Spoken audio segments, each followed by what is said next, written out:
Thank you very much, ladies and gentlemen. Prime Minister Raila'S, distinguished leaders who are here. Ladies and gentlemen, let me also echo the words that have been ably put by both the Deputy President and Prime Minister Raila'S, that this morning we met here to bring closure to our candidature as a country through comments, Your Excellency. Welcome, Prime Minister Raila'S.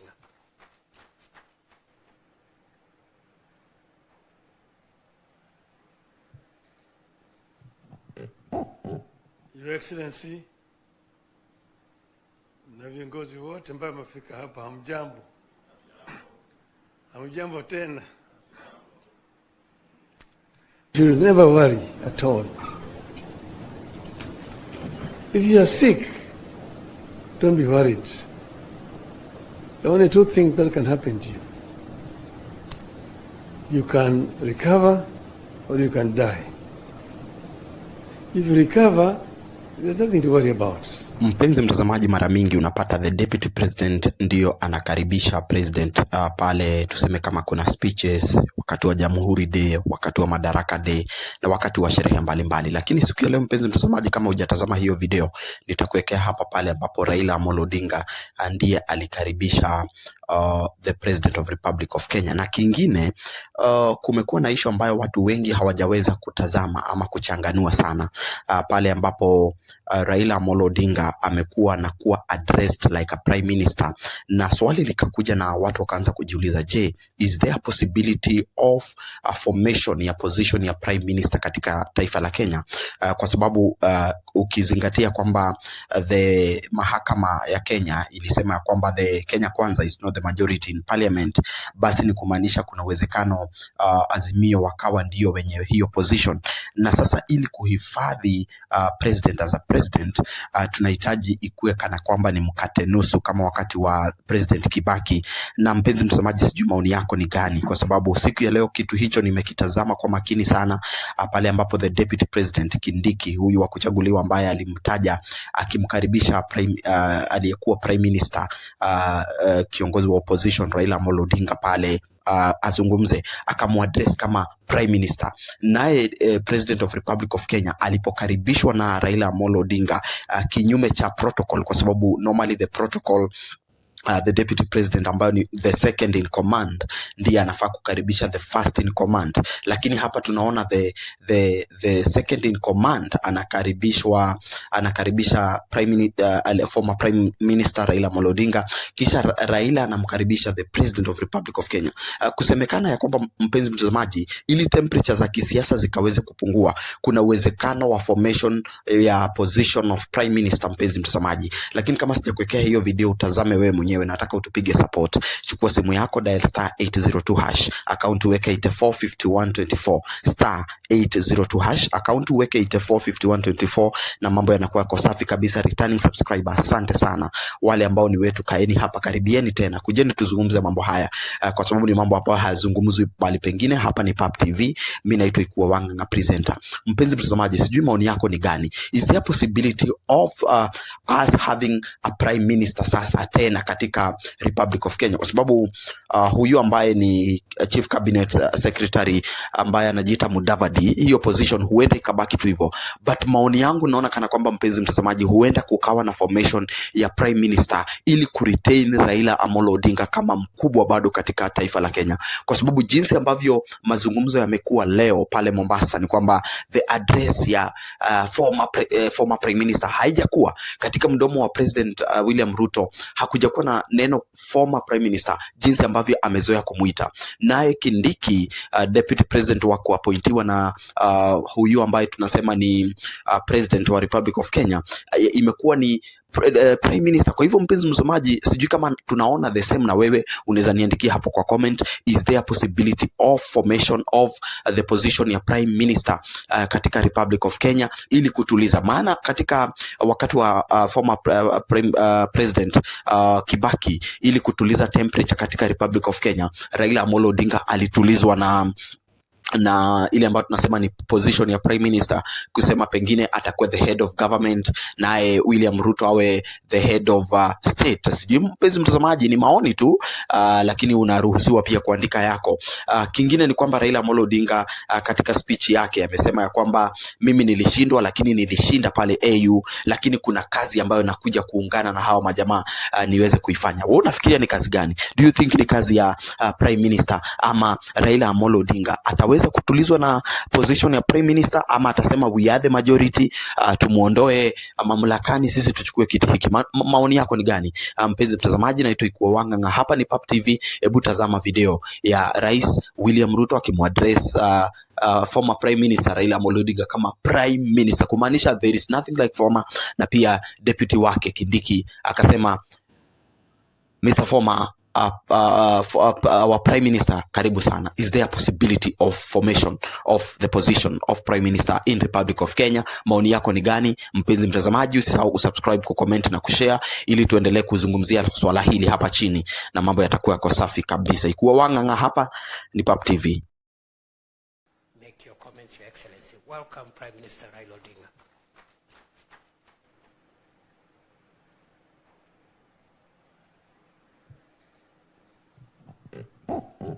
Your Excellency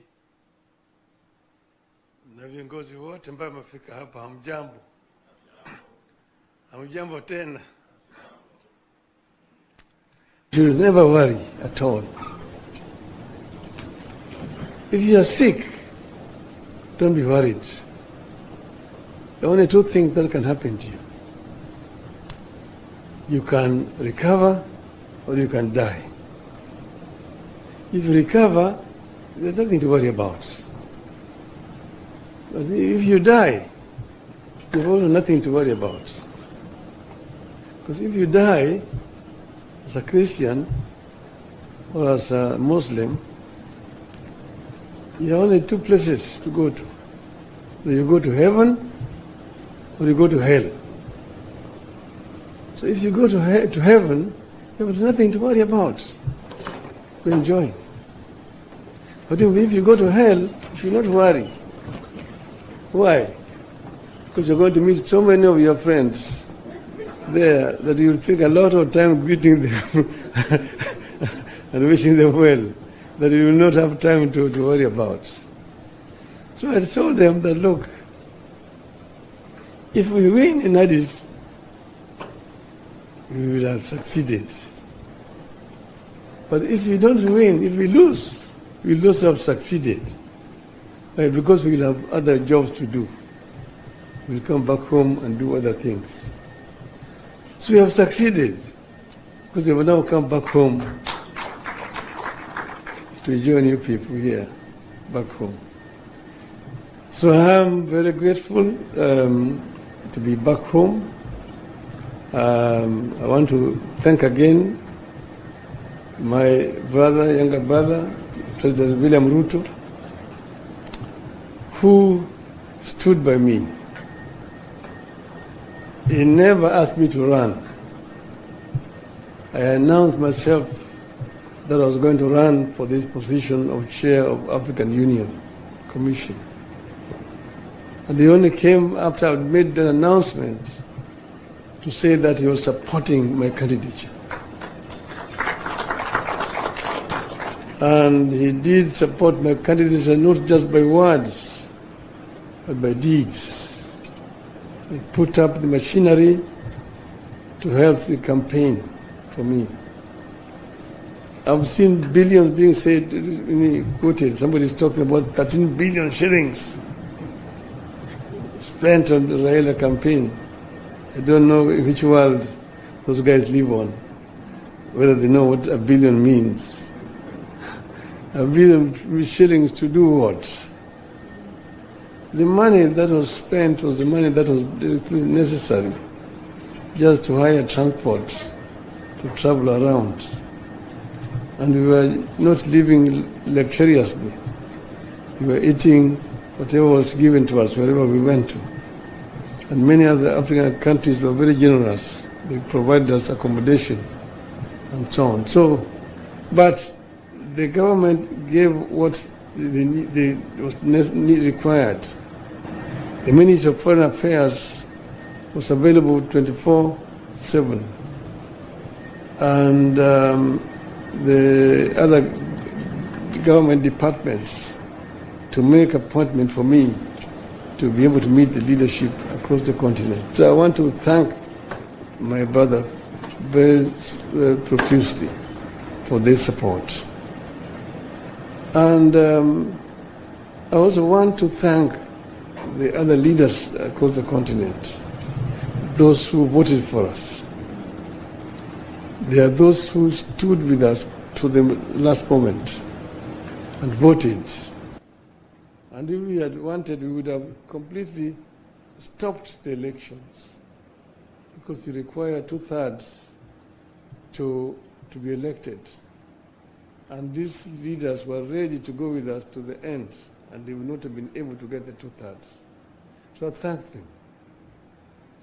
And I also thank those who voted against us, because in doing so they were exercising their democratic rights. That's how democracy works. So we are not bitter at all. I congratulated my competitors, the candidate from Madagascar, the candidate from Djibouti, who eventually won, and wish him well, indeed. So we are available to help the continent of Africa, but more importantly, we are also available for Kenya. I'm back home here. I'm going to meet with my friends, my supporters, and I'm going to consult widely what's going on forward. And in due course, we're going to announce our way forward. So we'll give a way forward very, very shortly. Today, we just came to meet. I asked for this meeting to come and thank the President and his team for the support they've given me, and also to thank the Kenyans who have supported me throughout all this period of campaign. And I just want to say, watch this space. I will be talking again. Thank you very much. Thank you, my brother.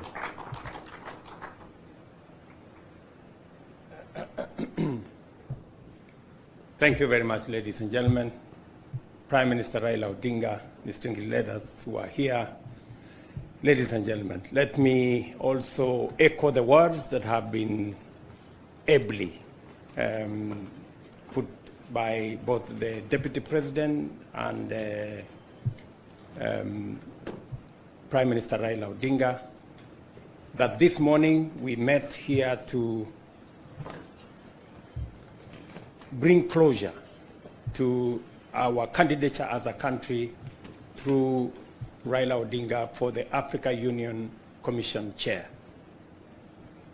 As you are all aware, when Prime Minister Raila Odinga announced that he wanted to run for the position of Africa Union Commission Chair, as President and leader of this country, Raila Odinga being a leader in our country and a candidate, I took the position that this was not about Raila Odinga the person, it was equally about Kenya the country. And we processed his candidature through cabinet, and cabinet took the decision that we were going to deploy support from the government of Kenya, as has been done before, to support the candidature of Raila Odinga. I am very proud that Raila Odinga put forth a formidable, serious candidature across the African continent. He was available for all the appointments that were made for him. He made journeys on air and on the road to different capitals, different cities, to canvass his candidature on his own behalf and on behalf of Kenya. His candidature brought all Kenyans together. I think his candidature attracted support from the different political sides, people in the opposition, people in government, everybody. We were united behind the candidature of Raila Odinga for the Africa Union Commission chair. And this morning, we take the opportunity to thank everybody who made a contribution, big and small, to the candidature that was put forward by Kenya of Prime Minister Raila Odinga. I wish to thank my brothers and colleagues across the continent of Africa for their show of solidarity and the support they extended to Kenya and to Raila Odinga as he put forward his candidature. And also thank them that when it became necessary that we make the decision not to have a stalemate and not to end up with a situation where there would be no chair, they also made the patriotic decision to support whoever eventually won.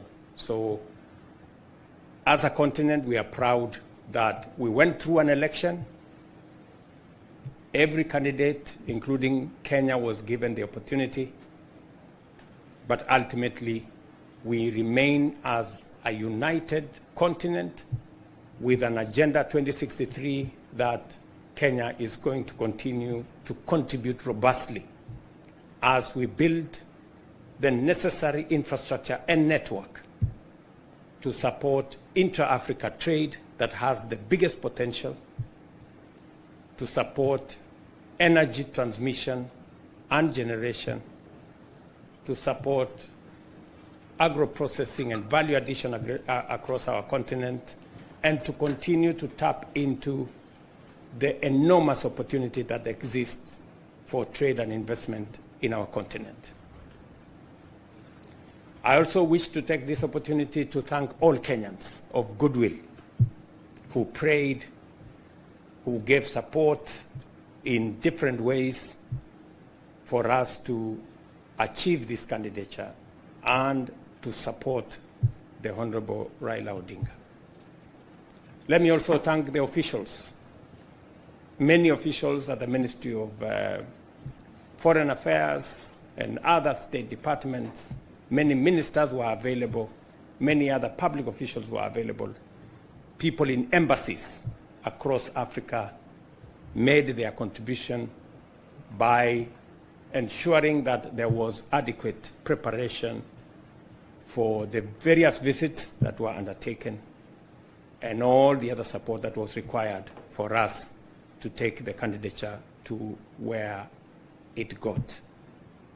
This morning, as has been said, both by the DP and Prime Minister Raila Odinga, we close ranks as a country and focus on what we can do for Kenya.